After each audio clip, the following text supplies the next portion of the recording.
Hello, my name is Aftermath and I show you 10 of the most iconic Easter eggs you just gotta know. Number 10. Day of the Tentacle is a very iconic adventure game. It's a game that nearly everyone knows and one of the best of all time. Maniac Mansion was similar when it came to its status. Both of those games were in the same universe and both of them are absolute must-plays. I'd actually recommend you to play both of them by obtaining the Day of the Tentacle. Because if you play with Bernard, you can go to the far right room on the very last floor right before the attic.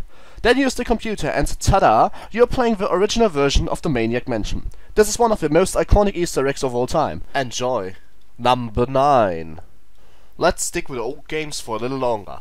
Doom 1 and Doom 2 are both classic games that everyone has either played or at least has heard of.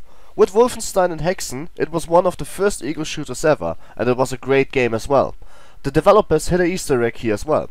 If you kill the last boss, you can enter a no-clip cheat code and run through his head. If you do so, you'll find a small room. In said small room, you can find John Romero's head impaled on a stick. He is the head developer of the game. Also, it has a mechanical purpose. The room where the head lays in is the defined hitbox of the last boss. Number 8. Grand Theft Auto is a game that tries to deliver controversial topics, and for a lot of fairly obvious reasons, this was very successful and the game continued to grow. At one point jumped into the third dimension, and when it jumped to 3D, a lot of game glitches were bound to happen. One of those glitches allowed you to use a small car, such as a taxi, to get to an otherwise inaccessible area. Rockstar realized this before the game was released, so they added a message. You were not supposed to be able to get here, you know? Very clever. This Easter egg was repeated in different ways, both Vice City and San Andreas. Number 7. Gamers are sometimes marked as no-lifers. In very seldom cases you will be called a no-lifer by the game you are playing.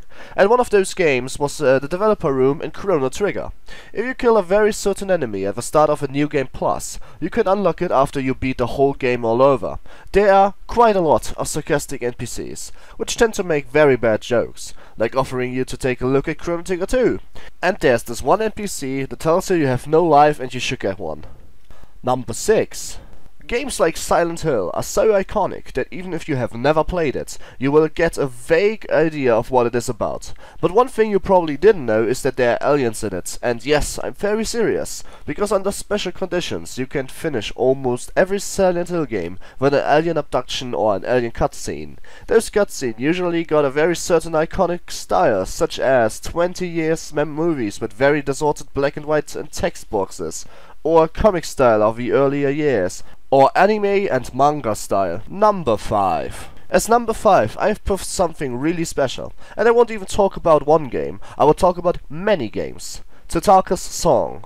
Kazumi Totaka is a legendary composer which worked on many games. Mario Paint, Pikmin and Animal Crossing are the most notable examples of games he worked his magic in. In almost all of them, however, he hid a little Easter egg. Totaka's Song is a simple, 19-note long song that can be fired from almost every game he has composed it in. Listen.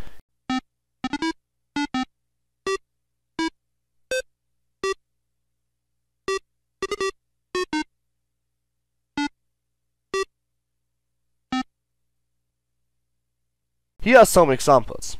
If you are going game over in Super Mario Land 2 6 coins, you must wait 2.5 minutes in the game over screen. If you start Yoshi's Story, enter the trial mode screen and wait for 2 minutes and 10 seconds. In Luigi's Mansion, enter the training room, open the controller configuration and wait for almost 4 minutes.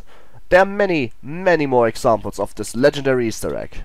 Number 4. Usually, humanity is fairly attracted by dollar signs, but if you visit this dollar sign looking island at Just Cause 2, you might be in for a little surprise. The island Hantu has an EMP station shooting down every plane and every boat you approach it with. But why is that?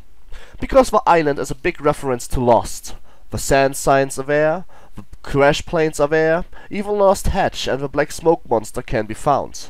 Well, there's some story to be told on that island, but if you visit it before any missions you may obtain or any storyline you may have to follow, it's a completely different experience. Number 3.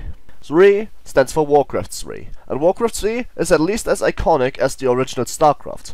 Blizzard knows that as well. StarCraft was not even close to 3D, and when VC3 came out, the graphics started to get very old. This is why Blizzard included a very well-known Zerg in the Warcraft 3. The Hydralisk. In the Night Elf campaign mission number 2, you can shoot down a very specific path, and if you do that, you can recruit a Hydralisk. Alternatively to that, you can just load up Dota All-Stars and pick Venomancer if you want to see the model, or just open the map editor. Number 2. And what does 2 stand for? 2 Blizzard games in a row. Or Diablo 2. Because Diablo 2 has one of the most iconic Easter eggs of all time. The cow level. If you want to enter the cow level, you must first finish the game. Then you must reload the same difficulty and transmute 2 items with each other. That opens a portal, which lets you enter it up to 3 times per character. Now what can you find in the cow level? Cows. And elite cows. And the Cow King. Apparently they want revenge, because they are armed with halberds and they will attack you on sight. Is anyone else hungry for some barbecue now?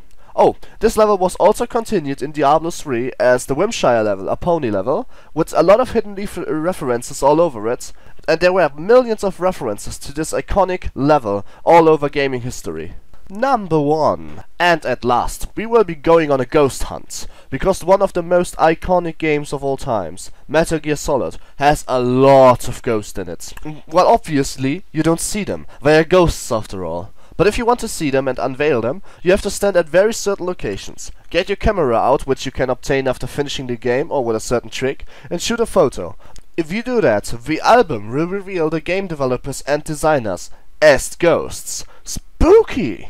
I gotta admit though, Metal Gear Solid is full of Easter eggs, but after discussions with a very good friend of mine, I came to the conclusion that this year is probably one of the most iconic ones. I don't count Psycho Mantis as one, as everyone can see him, and you have to cut a line somewhere, don't you? Now why don't you just look for some ghosts? There are thousands of guides available where you have to stand, and which ghosts you can unveil. Thanks for watching. Did you like it? Why don't you leave a like? And do you want to see more videos like this? Yeah, well go ahead, then just tell me that. Or maybe give me suggestions. Write a comment. It would be much appreciated if you would also subscribe. Aftermath, signing out.